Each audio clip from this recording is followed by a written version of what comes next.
Deus quer que você reine. Cristo é a nossa redenção.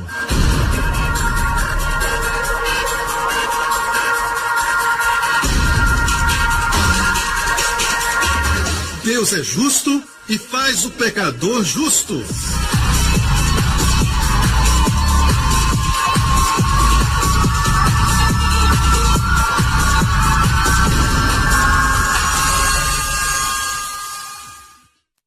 No último programa, a maior e também poderíamos dizer a mais importante, até de acordo com o céu, celebração foi aquela que aconteceu na cruz. A morte, o enterro e a ressurreição do nosso Senhor Jesus Cristo. Amém? Deixa eu falar isso. Nós sabemos que Jesus Cristo é o Filho de Deus, enviado pelo céu com amor, morreu numa cruz por causa do seu grande amor por nós. O Pai não quer que ninguém pereça, mas que todos venham ao arrependimento. E um dia desses ele vai aparecer no céu e virá para nós. Hoje com o pastor Joseph Prince. Glória a Deus seja toda glória e louvor. Então o anjo Gabriel veio em resposta à oração de Daniel, e diz assim, ele me instruiu, e falou comigo dizendo, Daniel, agora saí para fazer-te entender o sentido. No princípio das tuas súplicas saiu a ordem, e eu vim para te declarar, porque és muito amado. Considera, pois, a palavra e entende a visão. 70 semanas estão determinadas sobre o teu povo e sobre a tua santa cidade. Agora para. Essas 70 semanas não tem nada a ver com 70 semanas de dias. São semanas proféticas. Na terminologia das profecias judaicas, uma semana é 7 anos. Lembra da história de Jacó, que se apaixonou por Raquel e acabou se casando com a irmã de Raquel, Lia, certo? Muito antes das novelas, isso já estava na Bíblia. Lembra disso? E o pai delas, que se chamava Labão, o pai das duas disse para Jacó, se você quer casar com Raquel, você deve cumprir a semana dela.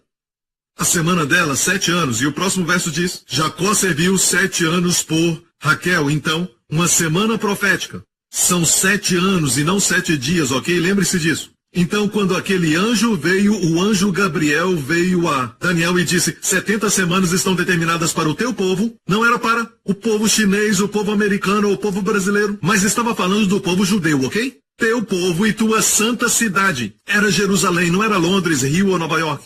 Certo? É Jerusalém. Então mantenha essa profecia neste lugar. Então, 70 semanas. 70 vezes 7 anos é o quê? 490 anos, entendeu? Então tem 490 anos na profecia de Daniel, que tem a ver com a época de Jesus até chegar nos nossos tempos. E até o futuro, quando o anticristo vier. Mas não estaremos aqui. Certo? Se você quer ficar, tudo bem. Ok? Tem gente lutando para poder ficar por aqui, eu não entendo isso. Para ver o anticristo e tirar um selfie com ele, eu não sei. O fato é que alguns estão brigando por causa disso.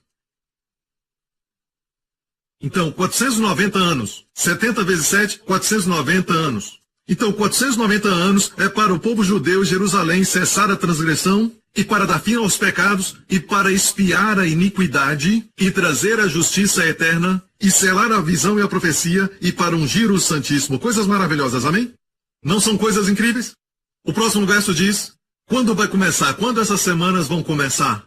Sabe e entende, desde a saída da ordem para restaurar e para edificar Jerusalém, até o Messias, o príncipe, devemos entender. Quando Daniel recebeu essa profecia, Jerusalém estava em ruínas, porque os babilônios vieram, certo? Destruíram o templo, levaram os cativos, não é? Estava em ruínas. Então, o anjo estava dizendo, seriam 490 anos para o povo judeu, dentro desse tempo profético, certo? E para Jerusalém. Mas perceba quando isso ia começar. Uma ordem seria dada. Certo, Deus disse que ele ouviria uma ordem por falar nisso. Daniel ficou ali durante muitos anos no reinado de Nabucodonosor da Babilônia e depois vieram os Medo-Persas. Certo? E o rei da Pérsia, Medo-Persa, cujo nome nós conhecemos na Bíblia como homem chamado de Artaxerxes. Certo? Este era o seu nome e ele fez um decreto no seu 20º ano de reinado para restaurar Jerusalém. Agora, aí começa o relógio profético. E sabemos quando ele deu essa ordem, encontramos em Neemias e Esdras, a ordem que saiu, e também até mesmo a data é conhecida, o dia é conhecido, também o mês é conhecido, sabemos do ano. Então, podemos contar daquele ano, da ordem para restaurar Jerusalém até o Messias, o príncipe Jesus que veio. Haverão 7 semanas e 62 semanas. Ok, igreja? Use uma calculadora na mente. Certo? O mundo está olhando porque somos bons matemáticos. Rapidamente. Vamos lá? 62 vezes 7 é o quê? 483 anos, certo? Estou certo? Ok, sem perder tempo, é 483 anos. Haverão 7 semanas e 62 semanas, que são 483 anos. Ou seja, da ordem para restaurar Jerusalém, da época de Esther, do rei da Pérsia, até chegar à época de Jesus, quando veio e se tornou um homem. Não falando do seu nascimento, eu vou mostrar mais para frente que está falando de um evento muito importante. São exatamente 483 anos do dia que aconteceu. Uau! Uau! 483 anos são 7 anos a menos do que 490 anos. Estou certo? Estão faltando 7 anos. O que houve? Os 7 anos são 7 anos de tribulação no livro do Apocalipse. É o futuro, está no futuro. Não é o nosso futuro. Nós não estaremos aqui durante os 7 anos de tribulação. O pior vai acontecer nos últimos 3 anos e meio. Mas vai ter uma anarquia muito grande no mundo e vai ter muito caos e muita guerra, fome e novos tipos de vírus. E eles vão buscar um ditador para unir as nações. Primeiro ele vai aparentar ser um homem brilhante, um homem erudito, de muito entendimento e também um grande político, e primeiro ele vai mostrar essa face, mas depois ele vai se revelar como anticristo. Se levantando contra Deus. Se fazendo como Deus. Então essa é a grande tribulação, mas veja isso. Até Jesus voltar, da ordem de reconstruir Jerusalém, até Jesus voltar de novo, são 483 anos. Estão faltando 7 anos. Uma semana. Uma semana profética faltando, certo? Faz de conta que você entendeu, balança sua cabeça. Depois você pega o CD e escuta de novo. Certo? Porque sabemos que a ordem saiu de Artaxerxes, rei da Pérsia, o dia, o mês e o ano. Exatamente 483 anos nos traz ao mesmo dia, no mesmo dia que Jesus montou num jumento e entrou em Jerusalém, mostrando para Israel que ele era o rei, o Messias, o príncipe. Foi uma declaração pública, naquele mesmo dia. Está me ouvindo, igreja? Então, olhamos para a história no domingo de Ramos, e hoje é domingo de Ramos. Certo? 6 dias antes da crucificação. Certo? Então, qual o significado do domingo de Ramos? Pregamos sobre a sexta-feira santa, sobre a ressurreição. Mas qual o significado deste domingo? É especial para Israel porque foi um momento que Israel poderia ter recebido o perdão dos pecados, salvação, prosperidade. Foi o dia que poderiam ter orado assim. Olha aqui, Salmo 118. Esse é o dia que fez o Senhor. Regozijemo-nos e alegremo-nos nele. Eu sei que muitos conhecem esse verso porque cantamos: este é o dia que o Senhor fez. Ela falou que me ama, este é o dia que o Senhor fez. Eu ganhei na loto, aleluia. Esse é o dia que o Senhor fez, meu filho passou de ano, aleluia. Esse é o dia, temos razões para comemorar o dia, mas no tempo profético de Deus, o dia é o dia quando Jesus veio como rei. Porque quando ele é rei, igreja, não há mais enfermidade. A lepra vai sair, aleijados serão curados, e pularão, saltarão, como servo. Não haverá mais tristeza, todas as lágrimas ele enxugará. Vai haver prosperidade e abundância na terra. Que dia será? Esse é o dia que o Senhor fez. Deus não queria que o homem se entristecesse. Quando Deus fez o homem, ele não queria que o homem envelhecesse, nem menos morresse. A Bíblia chama a morte de inimiga. E por que vemos tudo isso? Por que vemos isso? Por causa do pecado. O homem pecou contra Deus. Você não pode escolher, e você diz: eu escolho o que eu quero, Deus me fez com livre arbítrio. Mas não pode escolher as consequências dos seus atos. Não pode dizer: eu escolho colocar o meu dedo no fogo, mas eu não escolho ser queimado. Desculpa. Quando você coloca o dedo no fogo, escolheu ser queimado. Ou então diz, eu escolho ser queimado, mas não escolho dor. Me desculpa, se escolheu ser queimado, escolheu dor. Entendeu? Tem coisas que não dá para escolher. Precisamos aprender isso. Culpamos tanto a Deus pelas consequências das nossas ações. Sabe, se pararmos de tentar culpar a Deus, e se começarmos a pensar no seu amor por nós, que enviou seu filho para morrer pelos nossos pecados, e culparmos a nós mesmos, e até no nosso casamento, se nós culparmos a nós mesmos, em vez de culparmos os nossos cônjuges, milagres e mais milagres. O céu virá à terra. Ela vai se apaixonar por você outra vez, e até o seu rosto vai ficar mais bonito. Ela vai esquecer de todo mundo e pensar só em você. Se tão somente assumirmos a culpa, mas apontar o dedo é algo que o homem faz desde que caiu no jardim. Adão disse de uma maneira categórica. Quando Deus disse, Adão, onde você está? Ele sabia onde Adão estava, mas queria que ele respondesse. Ele disse, sabe, eu comi daquela fruta, mas você tem que entender, Deus. A mulher que tu me deste, me deu a fruta. E eu comi, Senhor. A mulher que tu me deste. E o fato é que os homens gostam de apontar dedos, culpamos todo mundo menos a nós mesmos, e se pararmos com isso, só por um pouco, e dissermos, a culpa é minha. Certo? Talvez eu a culpe por tomar essa decisão errada, quando na verdade eu dei a ela autoridade para tomar todas as decisões porque eu estava com preguiça para tomar decisões. Agora ela comete um erro e eu a estou culpando por ter decidido sobre aquilo que eu mesmo não decidi. Talvez você faz isso. A água pode se mudar em vinho no seu casamento. Prega, Pastor Prince! Aleluia! Ainda bem que você votou, Pastor Prince. Obrigado por falar isso, aleluia. Mas, no mesmo dia, sabemos daquele dia, e na verdade um dos chefes da Scotland Yard, em 1898 a 1901, ele foi o responsável pelo caso do Jack o Estripador, certo, na Inglaterra. E ele também era um teólogo. Ele e outros com ele naquela época fizeram um estudo da ordem do rei Artaxerxes até aquele dia e descobriram que foi aquele dia em que Jesus entrou em Jerusalém sobre um jumento, falando a Israel, esse é o seu rei. Zacarias, um jovem profeta que viveu no Antigo Testamento, antes de Jesus nascer, ele profetizou. Alegre-se, filha de Sião, seu rei vem montado sobre um jumento, justo, salvo e pobre. Isso não é lindo?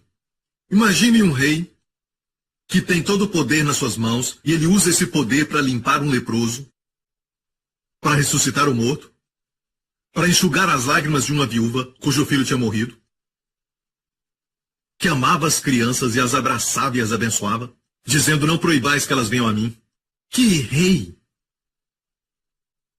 Que salvador! Alegra-te, ó filha de Sião, teu rei vem. E ele veio. E para você saber, essa caminhada, na verdade, começou em... Mostra para eles. Mas antes, deixe-me mostrar isso. Esse é o dia que fez o Senhor. Eles deviam fazer essa oração, é chamada Hillel. Há um lugar nos evangelhos que diz que Jesus cantou. Se lê com cuidado. E foi justamente no final da Santa Ceia, depois que eles comeram pão, a Bíblia diz que Jesus e os discípulos cantaram. E se você sabe o que eles cantam depois da Páscoa, é o Hillel, Salmo 118. Ok? Eles cantaram assim. Esse é o dia que fez o Senhor, regozijemo-nos e alegremo-nos nele. Salva-nos agora, te pedimos, ó Senhor. Seja um vício como o testemunho que eu li agorinha mesmo. Talvez uma depressão, ou pensamentos suicídios, ou talvez até maus costumes, o que quer que seja. Salva-nos agora, você deve orar. Amém? Ou se você está com problema financeiro, está sempre com dívida, o próximo verso diz, ó Senhor, te pedimos, prospera-nos. Que coisa incrível, quando Jesus vem, salvação vem. Quando Jesus vem, prosperidade chega. Aleluia! E de fato é tão lindo porque no hebraico a palavra agora é repetida 2 vezes nesse verso, o verso 25. Deixe-me falar para você em hebraico, ok? Está pronto? A poesia ficou perdida na tradução. A palavra prosperidade, por exemplo, é a palavra saliak. É a palavra mais usada para prosperidade. Por exemplo, diz, José foi um homem próspero, José foi um homem saliak. Medita na minha palavra de dia e de noite e vai prosperar, você vai saliak. Certo? É a palavra mais usada no hebraico para prosperidade. Saliach, certo? Agora preste atenção, eu vou falar em hebraico toda a oração. E você vai ver essa poesia. Aná Adonai Hoshiana. Falamos Osana, eles dizem Hoshiana. Certo? Quer dizer salva. Aná Adonai Hoshiana. Aná Adonai Hasliana. Prosperidade. É lindo. Aná, eu oro agora. Ou hoje. Aná Adonai Hoshiana. Aná Adonai Hasliana. Envia agora salvação. Envia agora prosperidade. Se o seu filho está doente, diga: envia agora. Quando Justin ficou doente, eu fiz essa oração. Envia agora salvação. Envia agora prosperidade.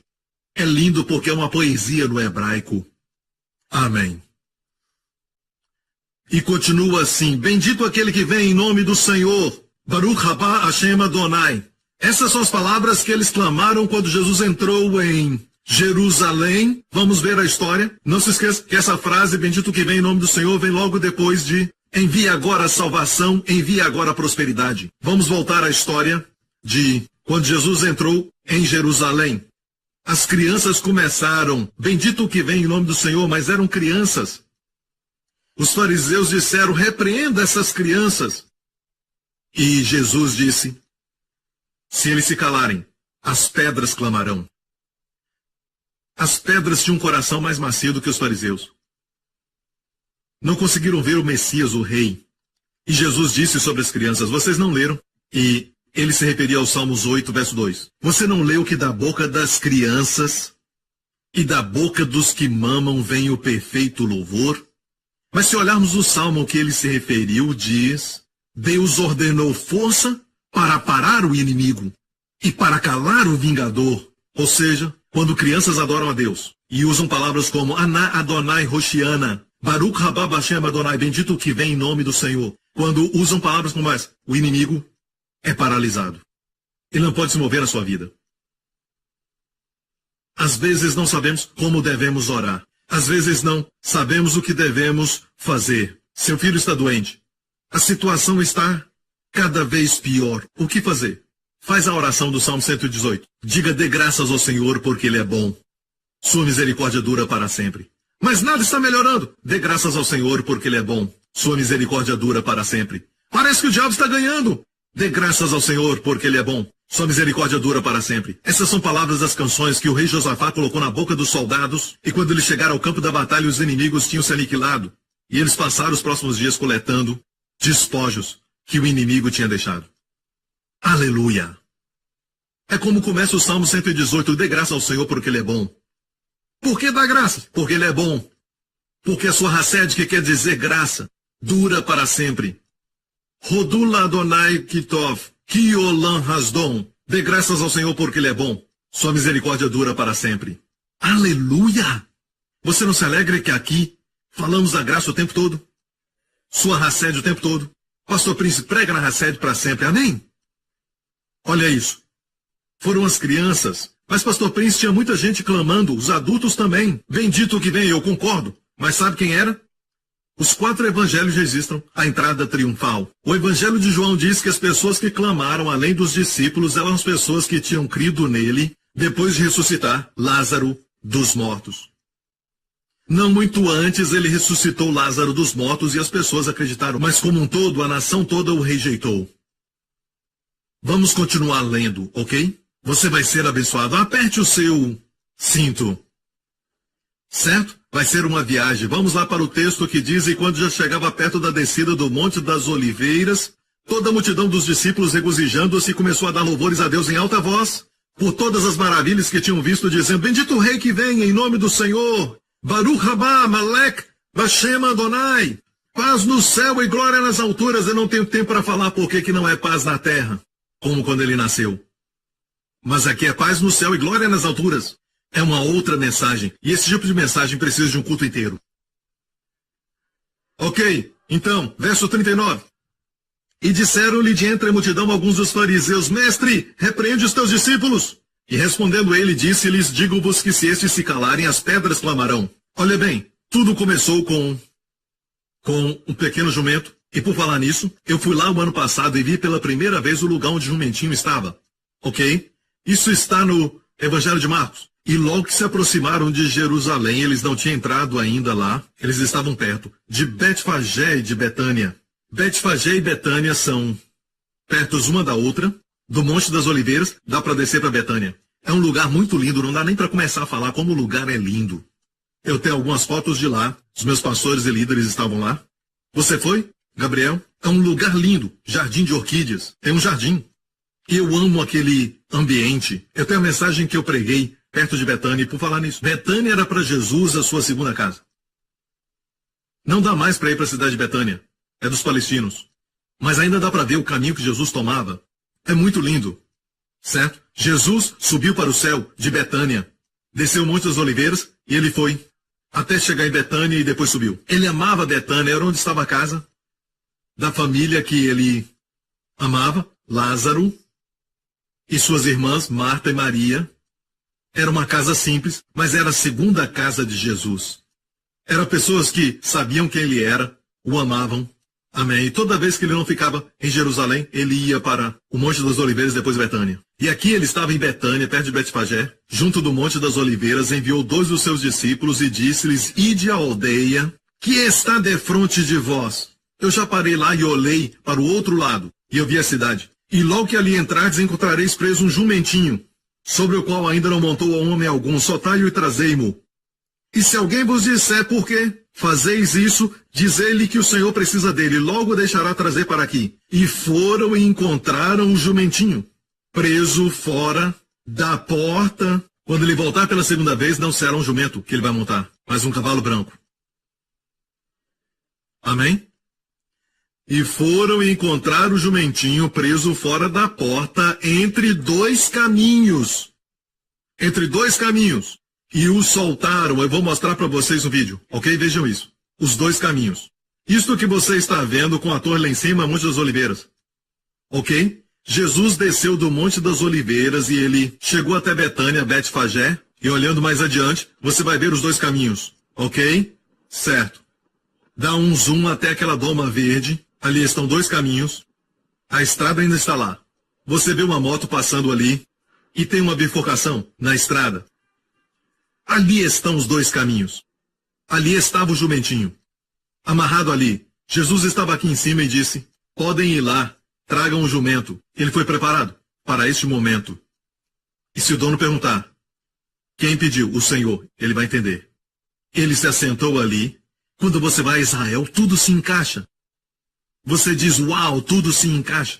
Então de lá, Jesus se assentou no jumentinho, as pessoas lançaram ramos de palmeiras. E hoje algumas pessoas em algumas igrejas continuam usando as folhas de palmeiras. E eu falei para os meus pastores que se levantarmos as mãos estamos fazendo o quê? Deixa para lá, tudo bem. Mesmo assim, bem. Enquanto eles lançavam os galhos de palmeiras, eles clamavam: Hosana, Hosana, Hosana, que quer dizer salva-nos. Hoshiana, Ana Adonai, Hoshiana, Ana Adonai, Hashiliakla, que quer dizer prospera-nos agora, salva-nos agora. Mas infelizmente eram somente crianças e os discípulos e os que creram nele quando ele ressuscitou Lázaro, mas toda a cidade de Jerusalém e a liderança o rejeitaram. Não reconheceram o tempo da sua visitação.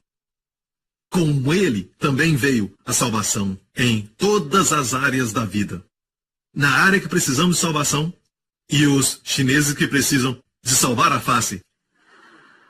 Qualquer área que precisa, certo? Ele veio trazer salvação, prosperidade, e não estou falando de dinheiro. Tem pessoas com muito dinheiro, mas são pobres. Muito pobre, até triste de se ver.